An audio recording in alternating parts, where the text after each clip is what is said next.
Hello all, అందరికీ నమస్తే. Welcome to my channel Ramesh Acharya talks.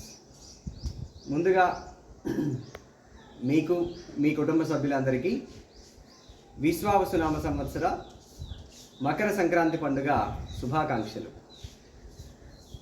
ఈ సంక్రాంతి పండుగ కేవలం తెలుగు రాష్ట్రాలకి మాత్రమే పెద్ద పండుగ కాదు, భారతదేశం అంతటా కూడా ఈ యొక్క సంక్రాంతి పండుగని రకరకాల పేర్లతోటి పిలుచుకుంటారు. పంజాబ్లో లోహ్రీ అని, తమిళనాడులో పొంగల్ అని, ఇంకపోతే అస్సాంలో బిహు అని, గుజరాత్లో ఉత్తరాయణ పుణ్యకాలని, బెంగాల్లో కూడా ఉత్తరాయణ పుణ్యకాలని రకరకాల పేర్లతోటి భారతదేశం అంతటా పిలుస్తారు. ప్రపంచవ్యాప్తంగా ఉన్న తెలుగువారు భారతీయులందరికీ ఈ యొక్క మకర సంక్రమణం చాలా పెద్ద పండుగ. ప్రత్యేకించి మకర సంక్రాంతి సూర్య భగవానుడు మకర రాశిలోకి ప్రవేశిస్తాడు కాబట్టి దక్షిణాయన నుంచి ఉత్తరాయణ కాలంలోకి సూర్యుడు ప్రవేశిస్తాడు కాబట్టి దీన్నే మకర సంక్రమణం లేదా మకర సంక్రాంతి పండుగ అని పిలుస్తారు. ప్రత్యేకించి సంక్రాంతి పండుగ ఒక రైతుల పండుగ అని చెప్పాలి.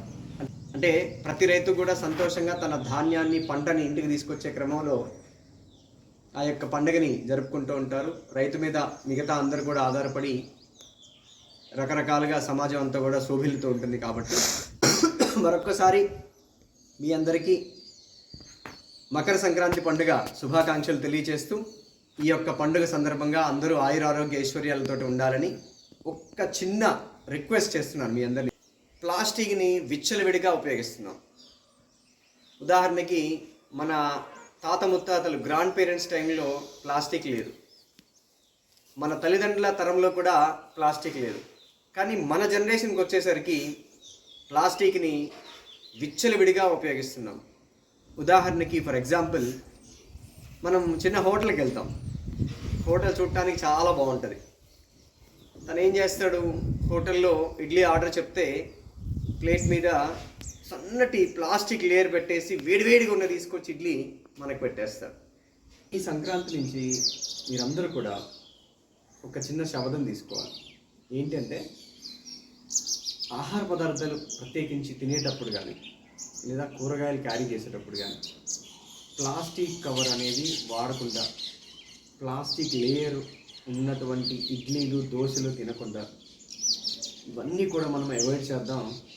మన జనరేషన్ అంతా కూడా హ్యాపీగా, సంతోషంగా, ఆరోగ్యంగా ఉంటాం.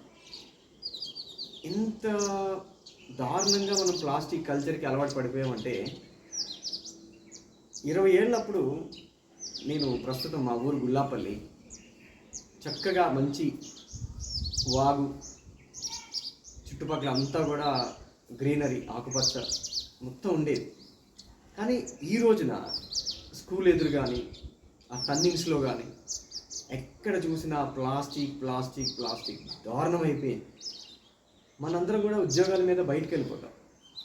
కానీ ఇక్కడ ఉండేటువంటి మన తల్లిదండ్రులు, మన బంధువులు, వీళ్ళందరూ కూడా ఇదే ఎన్విరాన్మెంట్లో ఉండాలి.